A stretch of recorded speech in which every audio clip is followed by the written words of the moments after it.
Metaphor rivals some of the biggest RPGs, and that means tons of bosses to find and take down. Luckily, we here at Direct Gaming have the perfect guide for you on how to take down Zorba. And while this guy might look a little intimidating, it's really not too hard. This guide is going to be broken down into 3 parts. A full look at my personal loadout, what items I had attached, and of course the archetypes that I used.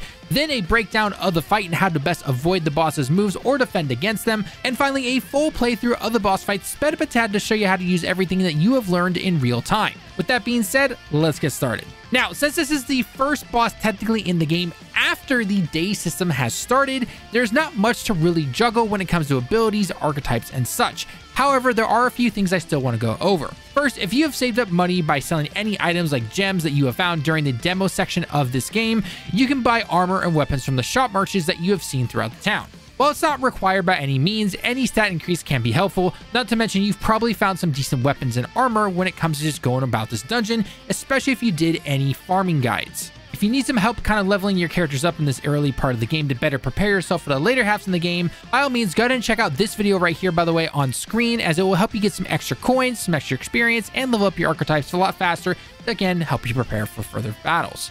In terms of my 3 characters, I decided to go with the Mage as the main protagonist, Knight on Hulkenberg, and Healer for Stroll. However, this is my very first run when I brought the Healer on Stroll though. I had a save file right before the boss, and after I defeated him, I came back a second time, which made it a lot easier because I actually knew what to prepare for, and I decided to go with a Mage, Knight, and Warrior on Stroll instead of going with the Mage, Knight, and Healer.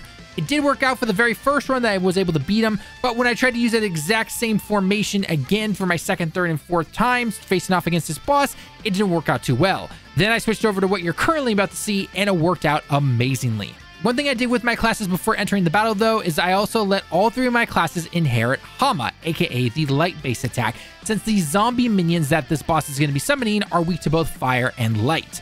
You can use whichever one you want, but the reason I also went with light is because while the boss is not technically weak to light, it is something that can deal neutral damage to him instead of being resistant to things like blizzard, fire, etc. Final thing for mention is that if you happen to have the Dragon Blade from the cave that you got before you entered town for the first time, then make sure you head over to the church in the town and purify it. Your wisdom does need to be level 2, but it's pretty easy to get to if you've explored any amount of the town, and you've probably seen some other guides on that. Alright, with everything prepped and ready to go for the boss fight, let's move over to that guy. Now, Mr. Necromancer here is meant to overwhelm you so that you're constantly taking damage from both him and his minions, plus not to mention the status effects that they can inflict upon you, like Paralyze and more. So, let's take a look at some of these moves and how you can actually counter these and then finally take them down. Zorba will always, and I mean always, use one of his 2 move counters to summon a corpse. So your goal throughout this entire battle should be taking down those corpses while also trying to deal damage to him before his next turn. This will be a bit of a long battle because you're literally chipping away at his health. At this particular point in the game, he's actually not weak to anything that you have. So you need to rely on your physical attacks like slashes and or your light moves that you could possibly have as well. While on the other hand, the corpses themselves are going to be weak to both fire and light. Hence why I had my entire team inherit light, just like I talked about beforehand. If he happens to have 1 corpse at the start of his turn though, he will then summon another corpse to have at least 2 on the field, and then start using other attacks to attack you multiple times. For example, when he used Mudun right here on screen. He actually gains more attack counters the more corpses that he happens to have next to him, so do keep that in mind. The corpses can even hurt you with things like paralyzing sometimes, so this is why I brought the healer around for the first time I ever did this. It didn't happen much, but it can throw a wrench in your plan depending on what you're doing. So if you want to have some items to help you out if you're not bringing a healer, I highly recommend having at least 1 or 2 of every item that is able to heal you from things like paralyzation.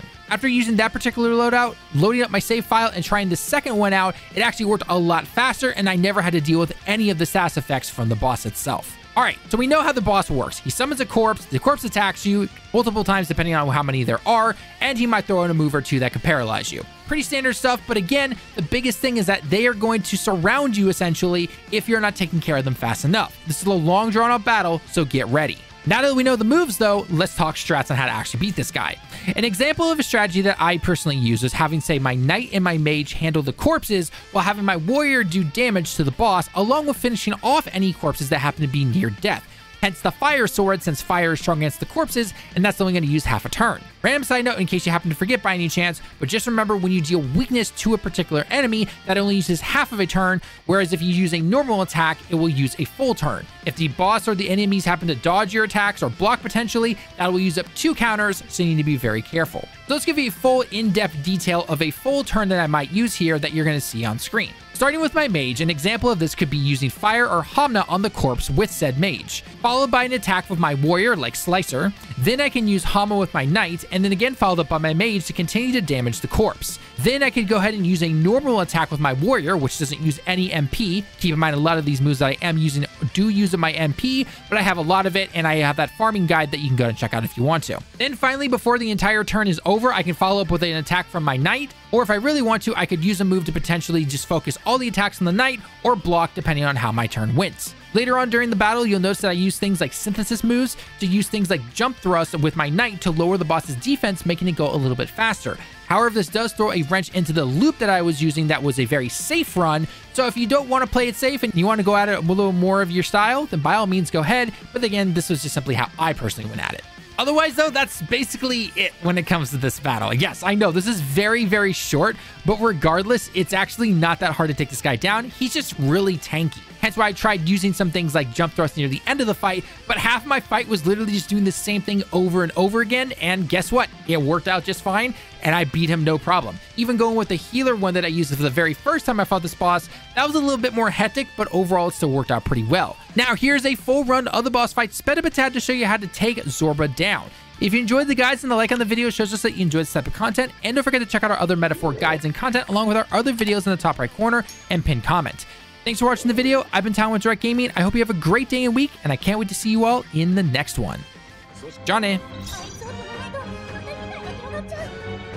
王者の魂をここに光よ貴族として責務は果たすさ悪は正す死の誓いとともに今すぐここのために私はここだ本物の真髄を見せてやる間合いを取る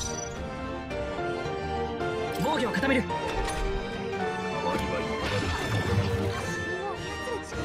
こんなものか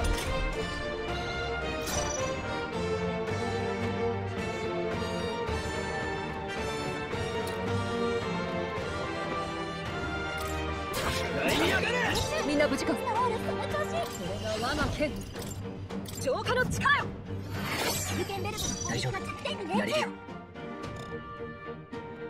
この力で輝けルイ様の邪魔をする愚か者ども続けろこの一投相手をよく見るぞ輝けすぐに殺してやる光よ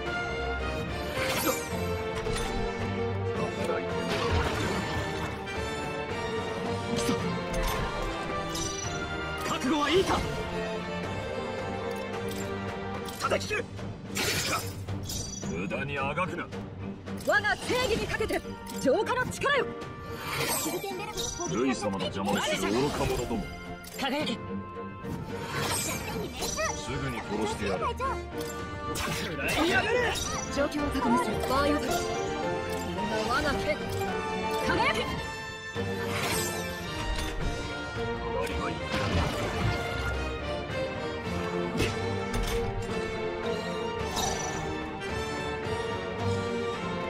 マジシャン光よルイ様の邪魔をする愚か者どもすぐに殺してやることのために浄化の力よ王者の魂をここにさてどうするか続けろ死の誓いとともに行くぞ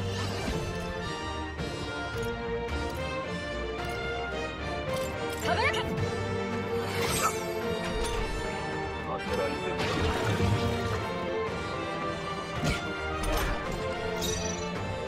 加減はしない輝け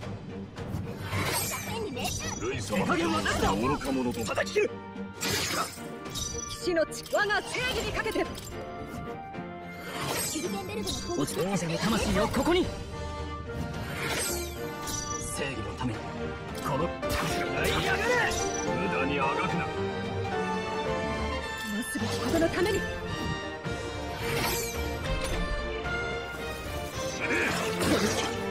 わりはいくらこの力で光よ。貴族として切り捨てる。相手をよくライト浄化の力よ。加減はしない。輝け。さてどうするか。受けろこの一投。騎士の誓いとともに。これは働いてもらう。こんなものか。この力で誓いよ。貴族として悪は正す。叩き切る。すぐに殺してやる。の力を輝け。本物の真加減はしない。輝け。最善を尽くさないとな。食らいやがれ。みんなそれが我が剣浄化の力よ。あまりはい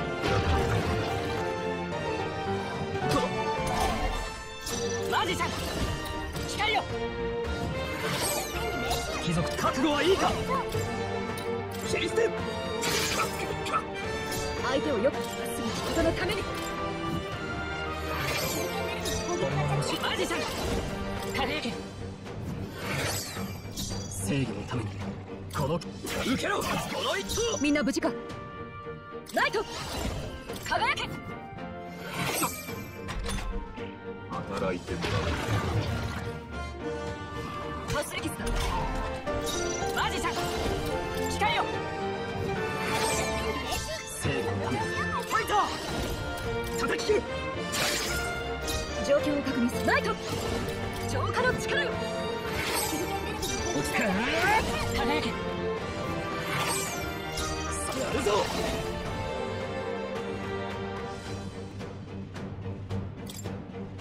見せてやれ。切り捨て。きれいに入ったね。ドロールもやる。代わりはいくら。ライト輝け。光よ。正義のためこの剣を振るう。俺に続け。頼む。叩き切る。あと一息。相手をよく見る。見よ我々の傑作は浄化の力よ。大丈夫やれるよ。この力で落ち着こう。それありがたい。おら死ね。ファイター。往生際が悪い。よいしょ。ライト違う力を一つ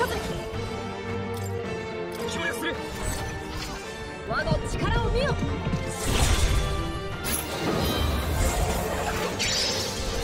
倒しきれんか。働いてもらう。こいつ行くぞ。輝け。さて悪は正す。切り捨てる。あと一息か。我が剣輝け。加減はしない。光よ。合わせていくの。いか叩き切る。代わりはいく